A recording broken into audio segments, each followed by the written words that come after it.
Hey there, welcome to I'm Building a Canoe episode 10. In this video, I'm going over making the seat frames, the yoke, and getting the yoke installed. So I hope you're enjoying these videos. Don't forget to subscribe, throw some comments down there on what you think of the build so far, and turn on notifications so you'll know when the next video comes out. I started with a piece of 8/4 ash that was approximately 9 feet long. Ran this across the joiner to get a good flat surface, and then flipped over on the side to get it nice and square.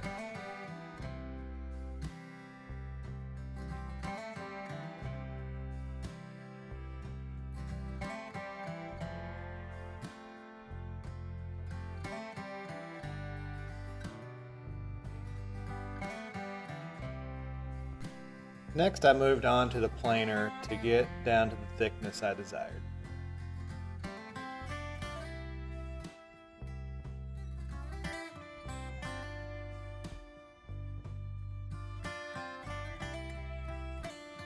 I jumped over the table saw to rip down some strips for the canoe seats.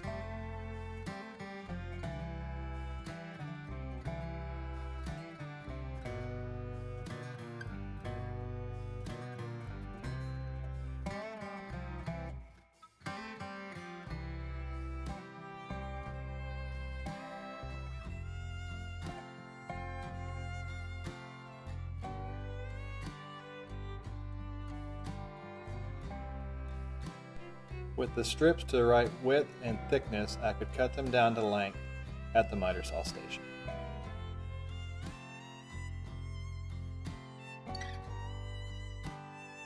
A couple passes to the jump sander, yep, that's Ned Sanders, to get any burn marks out from the saw blades.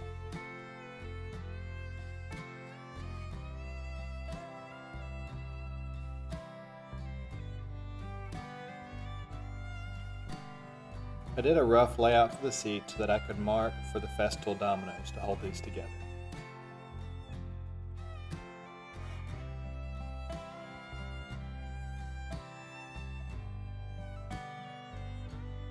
With all the marks completed, I moved on to making the mortises and all the slats and the side stretchers.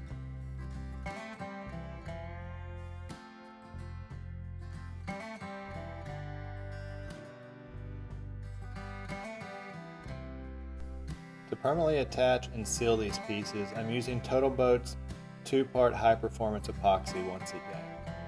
I added the tenons, epoxied those in the holes, and then added onto the rails.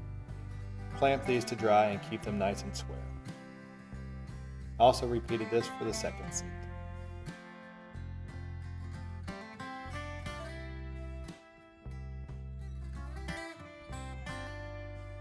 With the epoxy dried, I moved over to the drill press. I had marked out where I'd make the holes to pass all the caning through later on.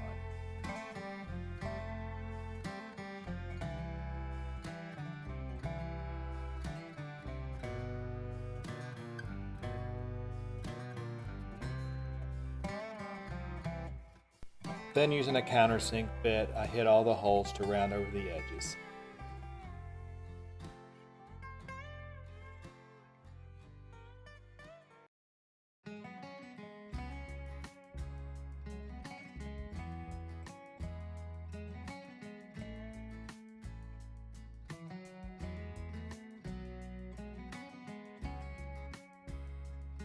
With the countersinking complete, I grabbed the router with a small 1/4-inch roundover bit and just knocked down the edges on all parts of the seats.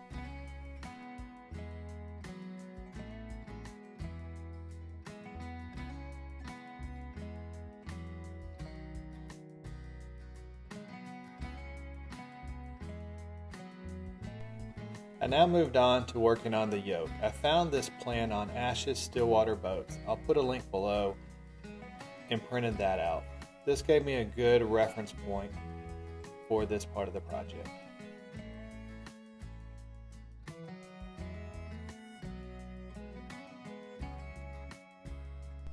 Using a piece of 4/4 ash, it's approximately 40 inches long, I taped out the template and traced it with a pencil.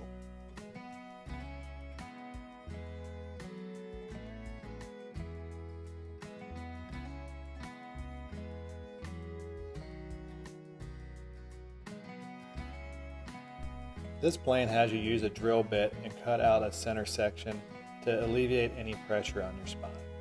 Once that was done, I moved over to the bandsaw and rough cut out the pattern.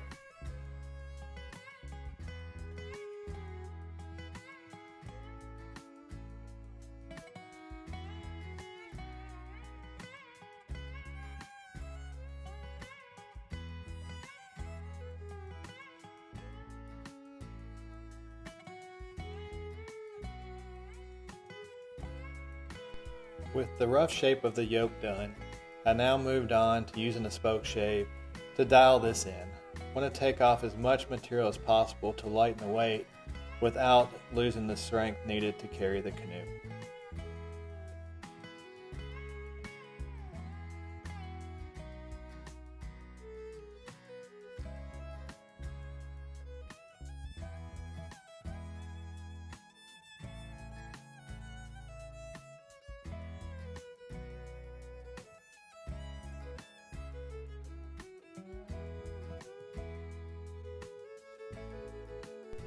This was just a lot of working side to side, flipping over, trying to keep the profile the same on both, occasionally testing to see how the fit on the shoulder felt.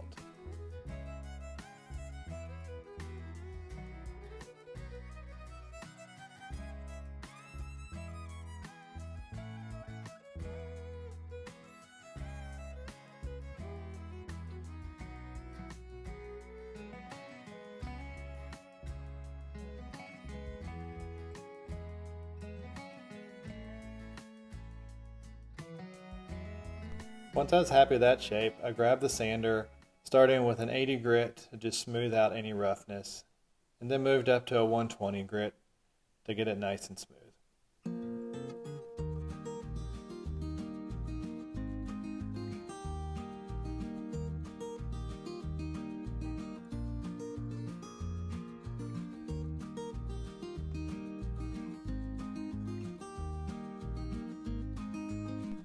With the sanding complete on both the seats and the yoke, I moved on to sealing these with the Total Boat epoxy. I really wanted to try to get the epoxy in each of those drill holes just to seal that for the future.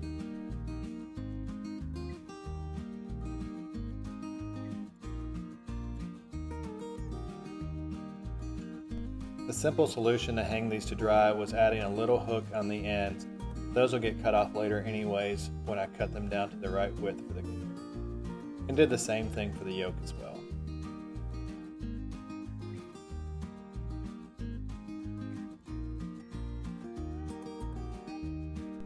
With the epoxy cured on the yoke, I was ready to get this assembled onto the canoe. Rather than bolt on from underneath, I wanted a nice flush, clean look. I opted to go with a screw and a domino on each side for strength. Just like I did to assemble the gunnels, I countersunk a hole that I can plug later to hide the screw head. With the screws holding this in place, I could then mark for the domino placement. With the yoke marked, I then made the mortises in each end and made the corresponding mortises on the inner gunnel. I was happy with the test fit, so then I applied epoxy to seal the ends and also to attach the tenons in both the yoke and into the gun. I added the screws to hold it in place and then the plugs to hide the screws. Thank you for following along in my canoe build, and I hope you find these videos enjoyable. If you like what you see, don't forget to subscribe, hit the bell for new video notifications, like, comment, and share. There's also a link below to any tools or products used during this video.